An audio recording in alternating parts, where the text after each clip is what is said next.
sama ng loob ko kasi gusto niya kunin lahat ng akin na pinagpaguran ko.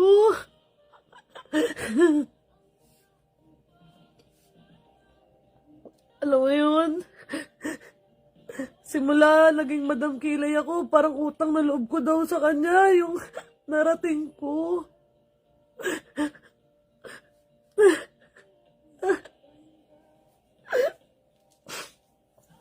Tapos yung i-chismis ka pa sa ibang tao na maldita daw ako. Yung ate ko mga chaps sa yung kanang kamay ko Joy Cobillan yung pangalan niya. Sa yung kanang kamay ko na siya yung binigyan ko ng posisyon na mag-behalf on me dyan sa Pilipinas kasi wala ako dyan. So pinagkatiwalaan ko yung ate ko sa mga pera ko, bangko, sa kanya ko pinangalan lahat. Na pagkakamali ko talaga. Bakit? Bakit ko pinagkatiwala? Kasi nga kapatid mo eh. Akala mo, mapagkakatiwalaan mo. Kasi kapatid mo. Sa lahat ng pera ko sa kanya nakapangalan. Okay? Then, lumago yung business ko, lumago yung maraming salamat Panginoon Lord, lumago yung business ko. Ngayon, siyempre, ang tao nasisilaw sa pera. Inuunti-unti pala ako ng ate ko, hindi ko alam.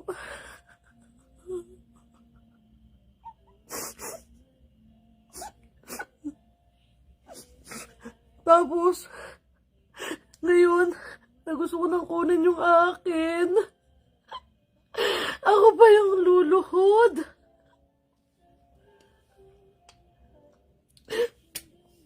Ako pa yung magmamakaawa na ibigay niyo yung akin.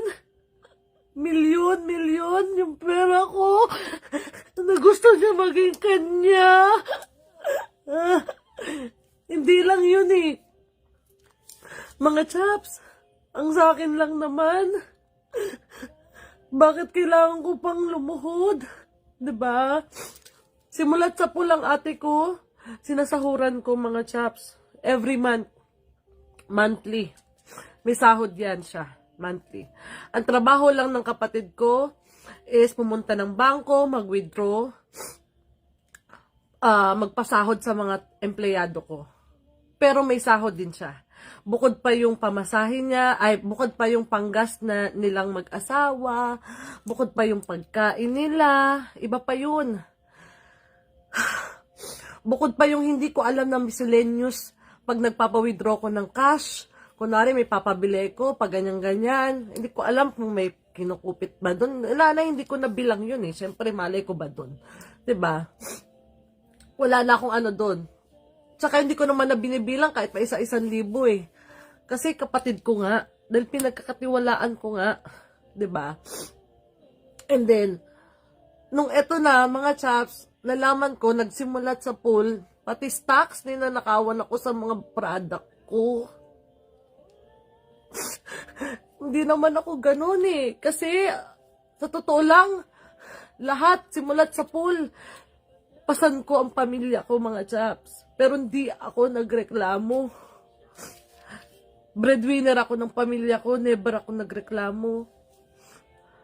Sa mga nakaka-relate dito na OFW, alam nila yan, siguro, yung nararamdaman ko, marami nakaka-relate sa akin. Never tayong sumuko, never tayong nagreklamo. Lahat binigay ko. Pero hindi ko sinusumbat yun eh. Ang gusto ko lang makita ng ate ko, ma-realize niya yung mga ginagawa ko mabuti. Bakit niya ako pinapahirapan ng ganito? Hindi ko naman yun pinanalo sa loto. Lahat yun pinaghirapan ko. Ang dahilan niya sa akin, kikitain ko pa din naman daw yung kinuha niya. Yung kukunin niya pa na milyon. Oo, kikitain ko, pero pagpapaguran ko pa ulit.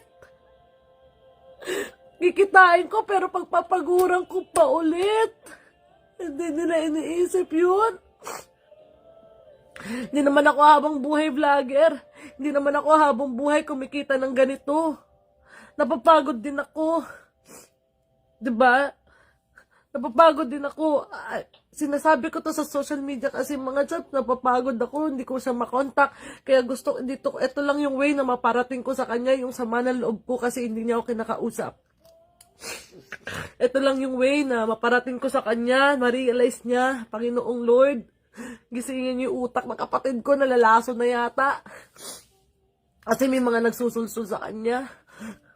Milyon mga chaps ang hindi ko makuha na pera ko naman.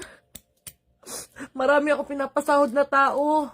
Lahat yun nakatenga dahil sa kanya. Alam mo yung wala akong magawa kasi nandito ako Malayo ako. Gusto ko lang i-shout out yung kapatid ko. Baka matauhan ka. Hindi naman sa'yo yan pera. Hindi mo naman yung pinaghirapan. Bakit kailangan mo kong gantuhin? Hindi ka ba nahihiya? Sa mga tao dyan nakakakilala sa'yo na ganyan ka? Nagsisimba ka palagi. Tapos ganyan ka. Magnanakaw ka. Lahat ng meron ako, gusto mo matanggal sa akin. Gusto mo magdusa ako. Bakit? Anong kasalanan ko sa'yo? Lahat naman binigay ko sa inyo, pati mga anak mo. Hindi ko inaano yung mga anak ko, lahat. Binigay ko kung anong gusto nila, binibigyan ko sila. Hindi ako nagsusumbat. Gusto ko lang ma-realize mo yung mga ginawa kong maganda. Ang masakit pa pati kuya ko, naghahati pa kayo sa pera na kinukuha nyo sa akin. Ano ba ako? Hindi naman ako dito nagtatay ng pera. Kailangan ko magtinda ng kape, kailangan ko mag-vlog para lang magkapera ako. Tapos gaganyanin niyo ako. Hindi kayo magtrabaho. Hindi kayo magtrabaho. Magtrabaho kayo para maranasan yung hirap na nararanasan ko. Mga tamad. Mga umaasa na kayo sa akin. Magtrabaho kayo. Panginoon Lord, bigyan mo ng trabaho itong mga taon to para maranasan nila yung hirap. Ang sarap kumita ng pera na pinaghirapan mo. Ipapakain mo sa anak mo, galing din sa akin. Ipapakain mo sa mga kapitbahay mo dyan, galing sa akin. Ipagmamalaki mo pa, nabibigyan mo yung magulang natin. Ano yung bibigay mo sa magulang natin? Pera ko din.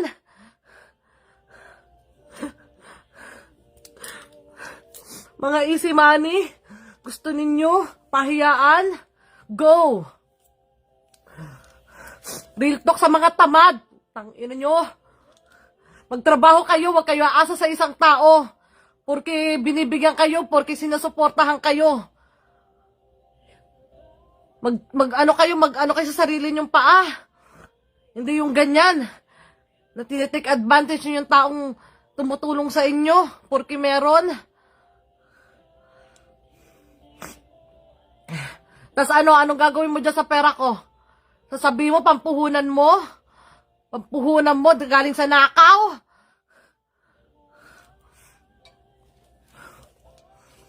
Nakikinig ka ng laman. Papakain mo sa pamilya mo, galing sa nakaw, hindi naman sa'yo. Pinaglalaban mo yung para sa'yo. Sasabihin pa daw ng ate ko mga chaps, sabi pa niya, hindi niya ibibigay yung pera ko. Kundi ko mabibigay yung parte niya. Anong parte mo? Wala kang pinaghirapan dyan, tanga.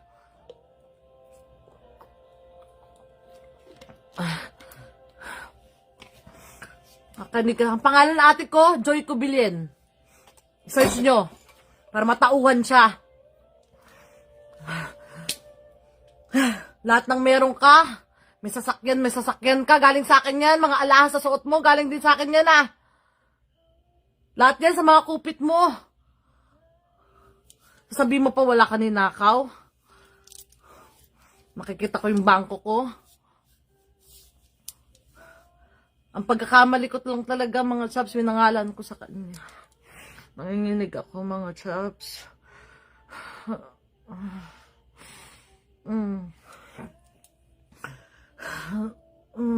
I'm shaking, hold on.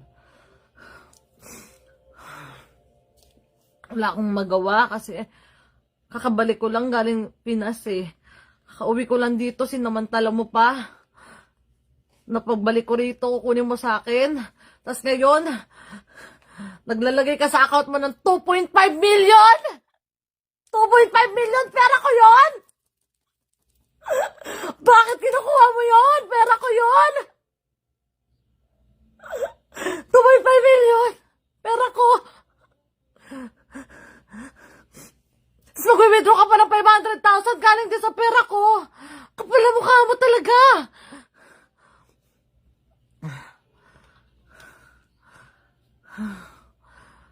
Kakasabot pa kayo.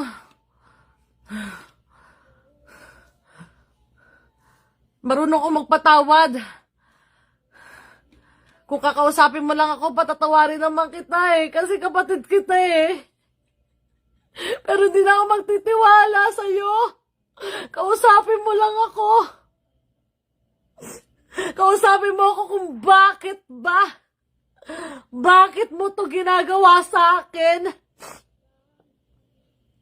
Inuubos mo lahat ng pera ko. Unti-unti. Kung masama akong tao, sabihin mo sa akin saan banda. Kayo, nagbigay ng dahilan kung bakit ako naging ganito sa inyo. Di naman ako ganito eh. Ang saya-saya ko. Pagka umiwi ako ng Pilipinas, ang saya-saya ko. Lahat na lang ng mga gusto nyo, ng luho nyo, binibigay ko naman sa inyo. Wala akong pagkukulang. Wala. Alam ng Panginoon Lord yan.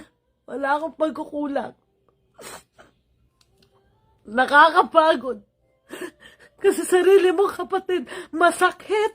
Sobrang sakit. Kasi sarili kong kapatid, ginanito ako ng mga chaps. Nauubusin lahat ng meron ako.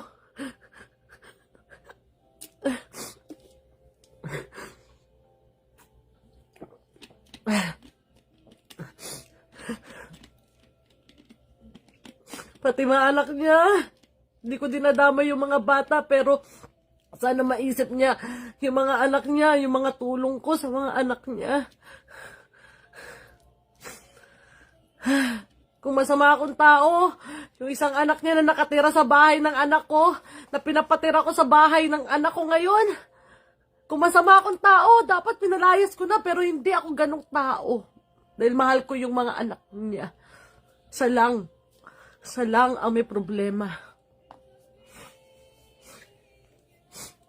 Sana ma-realize mo. Sana bulungan ka ng Panginoong Lord.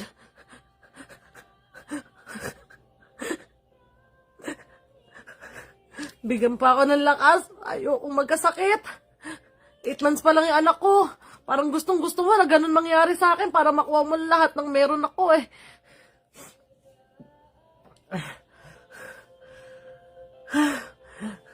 Magbanat kayo ng buto. Huwag kayo nga asa sa mga tao na tumutulong sa inyo lagi. Tinitake advantage ninyo. Hindi ako ganito sa social media, pero mga chaps,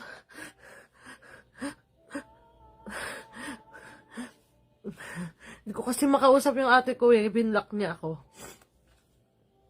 Kaya dito ako lalabas para makarating sa kanya yung mga chismosa dyan. Parating nyo sa mga nakakakilala sa ate ko. Parating nyo sa kanya tong video ko. Itong live ko. Hindi nyo maintindihan. Yung mga nambaba sa akin, hindi nyo maintindihan kasi wala kayo sa sitwasyon ko.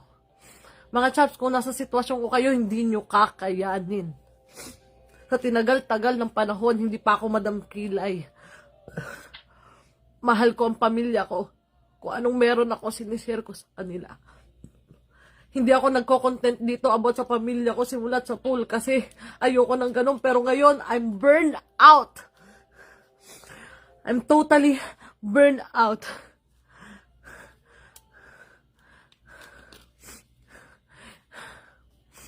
Kasi wala na rin naman pakialam ang ate ko sa pati magulang ko eh. Wala rin siya pakialam eh. Kung anong sasabihin ng magulang ko sa kanya, hindi siya nakikinig. Ngayon, ibalik mo yung pera ko na para sa akin, hindi yan para sa'yo. Kapal na mukha mo.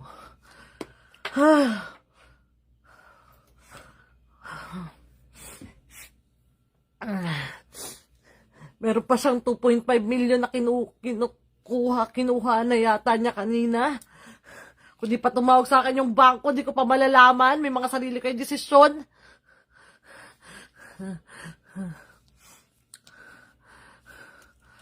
Unti-unti yung mga pera ko. Hindi kayo magtrabaho ng sarili nyo. Eh di wow. Ano daw? Eh di wow. Sabi, sino to? Ano yan sabi niya? Ina ka, teka lang. Sino yung nagsabi nun? Paki-up nga yung pukoy ng ina nun. Asan yun? Eh di wow, kausapin mo kapatid mo. Wala kaming magagawa. Ano yan? Wala kaming, asan na ba yun? Tangina. Wait lang Salamat ka, lumagpas ka. Tangina, ano talaga, marirelto kita. Ano yan? Eh, di ako sabi mo kapatid mo. Wala kami magagawa dyan. May paiyak-iyak ka pa. Ulul! Sino yan? Sino yan nagsabi niyan? Sino nagsabi niyan? Tangina ka Judge Pakur sa Villamor. Gaga! Gaga ka! Puki ng ina mo. Ha? Dito ka pa sa live ko Tangina ka. Kung ayaw manood dito, ako wall ko to. King ina mo. Ngayon, kung wala kang pakialam sa live ko, puki ng ina mo, lumabas ka ritong gago kang Judge Pakur sa Villamor ka. Tangina ka, hanapin kita. Wait ka dyan. Wag mo akong tsetsempuhan ngayon, gago, dahil patola ako ngayon. Bad trip ako, masasali ka talaga sa real to ko, gago ka. Titignan ko profile mo, ka mag-aano dyan Tangina ka sali-sali ka pa. Okay. Yan, okay. Tangina ka. Basag ka sa akin mamaya. Tangina.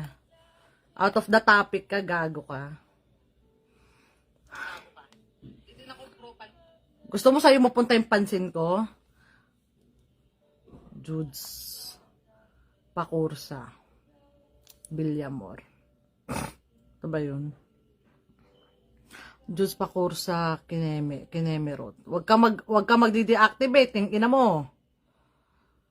Maririlto ka sa aking hayop ka.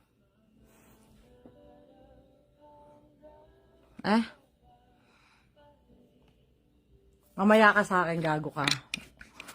Tangina ka. Anong pakialam mo sa wall ko? Ngayon kung ayaw nyo manood dito, kayo mga epal kayo, na wala naman kayong sinabing, kundi mang bash, sa problema ko, gago. Scroll up mo dun ka sa iba. Hindi ko naman piniplis kayong lahat dito Ako naglalabas ng sama ng loob ko sa pamilya ko. Sa wall ko. Manood kayo kung manonood kayo. Kung ayaw nyo manood, nanggigigil kayo, naiinis kayo sa pagmumukha ko, ulul, umalis ka rito. Ina mo. Gago ka. Hindi ako masyadong nagbumura dito, pero this time, poki ng ina mo. Mamaya kita i-stalk, gaga. Makahanap lang ako ng ibaba sa'yo, ina ka, tatantarin kita. Ako pa sinubukan mo, baka marilto kita ng bonggang-bongga. Tingnan ko lang, di mo kakayanin. Inuulit ko kung mambabash lang kayo sa akin, dahil sa ginagawa ko rito ngayon, na nagrarant ako sa sama ng loob ko, tangina, sinabi ko ba manood ka? Wall ko naman to. Huwag ka manood dito, gago. Kung inis na inis ka, mamaya ka sa akin. So, ito rin na focus yung atensyon ko, puki ng ina mo kang Judge Pakur sa Villamor ka. Ayop na to. Mukhang palamunin ka lang rin naman, puki ng ina mo. Palamunin ka rin yata Gago ka, kaya ganyan ka magsalita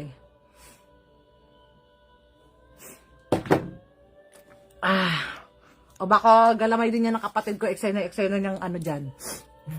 Ito real talk mga chaps Ito real talk mga chaps Kung kayo, meron kayong mga kamag-anak, breadwinner, nagtatrabaho abroad mga chaps, wag na wag kayo magpapa-involve sa pera. Tandaan niyo yan. wag na wag kayong magpapasilaw sa pera. Ha? I know money is evil. Totoo yan. Money is evil. Pero mga chats, kung hindi naman sa'yo yan, hindi mo naman pinaghirapan yan, bakit mo aangkinin? Diba? Mabuti pa kung sinabi sa akin ng kapatid ko na, Je, o sige, babalik ko na sa'yo yung pera mo. Ikaw na bahala sa akin. Kung bibigyan mo ako, okay lang. Kung hindi naman, di okay lang din. Bahala ka na. Baka makonsensya pa ako, baka bigyan pa kita ng malaki. Hindi eh. Ginago mo ako eh. Kaya kayo mo, binuran na niya mga chats. Ulul, gago yan. Bura-bura ka pa, gaga. Kahit burahin mo, gago, may screenshots na ako sa'yo, mamaya kita tatargetin. Tangina ka, wag mo ko sasabayan pag ako bad trip. Dahil maghahanap at hahanap ako sa'yo, nang ikasisira mo, gaga. Ngayon pang patola ako ngayon. Nanginginig ako sa tapos bigla ka papasok dyan. Report this account, hate speech, papansin ka. Yeah. Yes, my love. Don't stay up too late, okay? Huh? Yeah, I'm okay. I'm okay, I'm okay. Rest, okay? I'm okay. I'm just shaking a little bit, but I'm okay. Well, take a break, drink some water, you know? I have water here. And just calm down, right? I am calm down. I love you. I love you. Thank you so much. Huwag kayong magpapasilaw sa pera, mga chaps. Ang mahirap lang kasi, kapatid mo, mas mabuti pang ibang tao pinagkatiwalaan mo kaysa sa mag-anak mo. Totoo yan. At least kung sa ibang tao pa, hindi ka masyadong masasaktan eh. Kung may nakawin sa'yo. Pero ito kapatid mo eh. Tinarantado ka ng bonggang-bongga eh. Lahat pa ng meron ka, gusto angkinin. Lahat pa ng meron ka, gustong angkinin. Ingitera kasi ang kapatid ko eh. Ito real talk lang din yan sa kapatid ko. Kung pinapanood niya to, yung mga chismosa dyan, iparating nyo to sa kanya. Sasabihin sa akin ng kapatid ko, kasi nga tinanggal ko na siya sa trabaho niya na kanang kamay ko siya, di ba? Tinanggal ko na siya. Ngayon, sasabihin niya sa akin, kailangan niya daw ng separation pay kasi tinanggal ko daw siya, kineso. Kaya kailangan niya ng milyon, milyon ang kailangan ng kapatid ko kasi nga, wala na daw siyang trabaho, ganyan-ganyan. Pati asawa niya, wala ng trabaho, ganyan-ganyan. Kung di ka ba masira ulo din eh. Ha? Ang laki-laki na pinapasahod ko sa'yo. Buwan-buwan. Bet di ka nag-ipon. Paano? Inuuna mo yung luho mo. Inuuna mo yung alahas. Inuuna mo yung sasakyan na wala ka namang parkingan. Inuuna mo yung kung ano-anong mga luho na hindi naman karapat-dapat. Ultimo nga bahay, wala ka eh. O ngayon, paghahabol ka sa Tambol Mayor, ako ngayon na may kasalanan. Kasi tinanggal kita. Wala ka ng trabaho, so kasalanan ko yun. Alam niyo mga subs kayo ha, huwag kayong gagaya dyan. Huwag kayong gagaya sa ganyang mga tao. Pag kayo may trabaho, mag-ipon kayo mga chaps. Ang sarap bumili ng sarili mong gamit na galing sa pinaghirapan. Ha? Ang sarap bumili, ipakain sa anak mo na sarili mong pinaghirapan. Hindi, itong ate ko hindi, napakagaling eh. Ha? Kukunin niya yung pera na may inuunti-unti ako. Nung nakaraan nga, nagnakaw siya sa akin ng 150,000. Nandyan ako ha, sa Pilipinas noon. Pero hindi ko alam yon. 100, inuunti-unti niya, 150, 50, another 150, and then 50 ulit. Pag ganon-ganon. Tapos ngayon, this time, iniipit niya ako, gusto niyang kunin lahat ng pera ko doon sa bangko. Tapos ngayon, kukunin niya 2.5. Wow, nasa bangko niya na. Ng 2.5 million, nasa bangko niya na. Napakagaling talaga. Diba? Nakakainis. Kasi wala kang magawa eh. Ano daw? Isa ka pa. Sana maayos nyo na. Sabi ni Ann Cordovis. Maayos nyo na lang problema nyo kaysa i-broadcast nyo. Kasi kahit baliktarin mo ang mundo, ate mo yan, magkadugo pa rin kayo. Kaysa nagpapahiyaan kayo in social media, once may mangyari sa isa sa inyo, kayo at kayo pa rin magdadamayan. Sinabi mo yan. Oo, totoo naman yun. Na kayo't kayo pa rin magdadamayan. Totoo naman yung sinabi mo, pero yung lamat sa magkakapatid, hindi mo maiintindihan yan, Ann Cordovis, kasi wala ka sa sitwasyon ko. Wala ka sa sitwasyon ko. Oo, kahit baliktarin natin yung mundo, kapatid ko yan. Pero hindi eh, tinarantado ka na. Ano ako si Mama Mary? Gaga, hindi ako si Mama Mary. Matagal na akong nagtimpi. Hindi lang to yung isang beses, pang 3 beses na to. Kung alam mo lang, Ann Cordovis ha, paparating ko sa'yo ha. Baka hindi mo kasi alam yung sitwasyon ko eh. Ngayon, kakwento ko sa'yo para maintindihan mo kung bakit ako nagkakaganito. This is the 3rd time na ginanyan ako ng kapatid ko. Every time lang na may ginagawa sa akin silang masama, madali kasi kong kausap. Napakabuti kong tao, alam yan ng mga nakapaligid sa akin, madali akong magpatawad. Ha? Pero, ngayon, at this time, naharap-harapan na, inuunti-unti na yung bangko ko. Tingin mo, kakalma ako? Kakalma pa rin ako? Ang layo ko. Sabi ko nga, hindi ako sa Mama Mary na lagi ako mabait, gaga. Nasasabi mo yan dahil wala ka sa sitwasyon ko. Nasasabi nyo yan kasi hindi nyo nararamdaman yung hirap na naramdaman ko before ko marating yung ganitong status ko sa buhay. Madaling sabihin yan. Nakadugo mo, ganito, ganyan. Madaling sabihin yan. Huwag mo nang ilabas sa social media. Tanga. Paano kung, ang tagal ko nga nagtimpi eh. Halos 1 buwan nga eh. Halos 1 buwan na hindi ko nilalabas sa social media pero this time I'm burned out. Ha? Lahat ng, ikaw ba naman milyon-milyon na nawawala sa'yo? Okay ka lang? Ikaw nga, sige, pari tayo ng katayuan.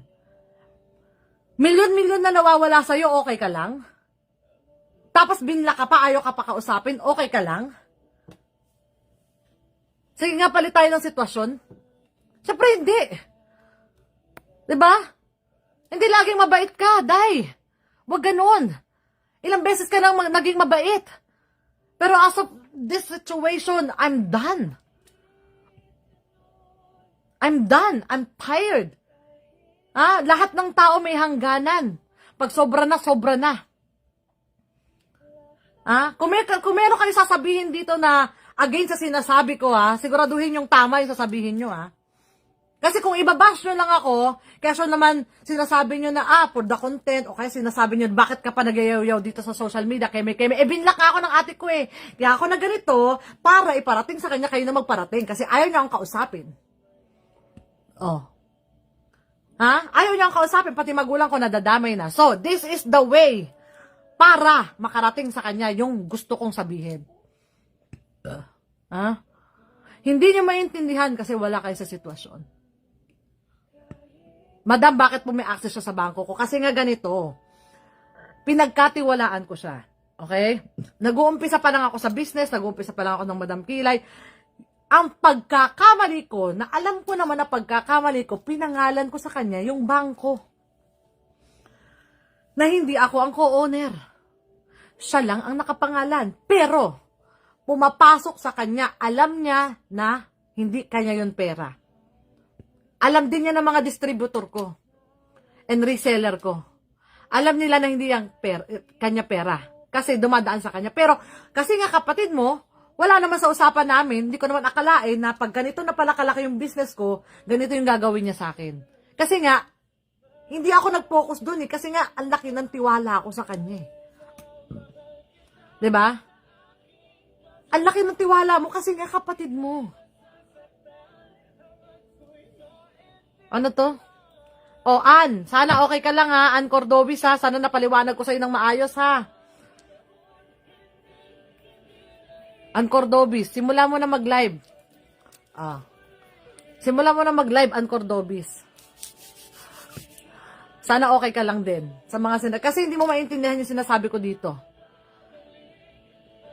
Hindi nyo alam yung feeling ng mga nasa ibang bansa na nagtatrabaho para sa pamilya and then gagaguhin ka lang din ng sarili mong pamilya. Tatarantaduhin ka lang din ng sarili mong pamilya. Milyon ang pinag-uusapan dito, hindi 100. Ano? Okay na lang sa akin? Ano ko? Si Jinky Pacquiao? Manny Pacquiao? Na okay lang sa akin? Kasi madali namang kitain?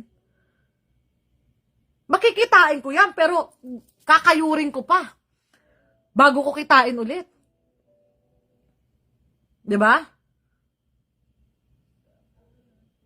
Ano ko? Nagtatay ng pera?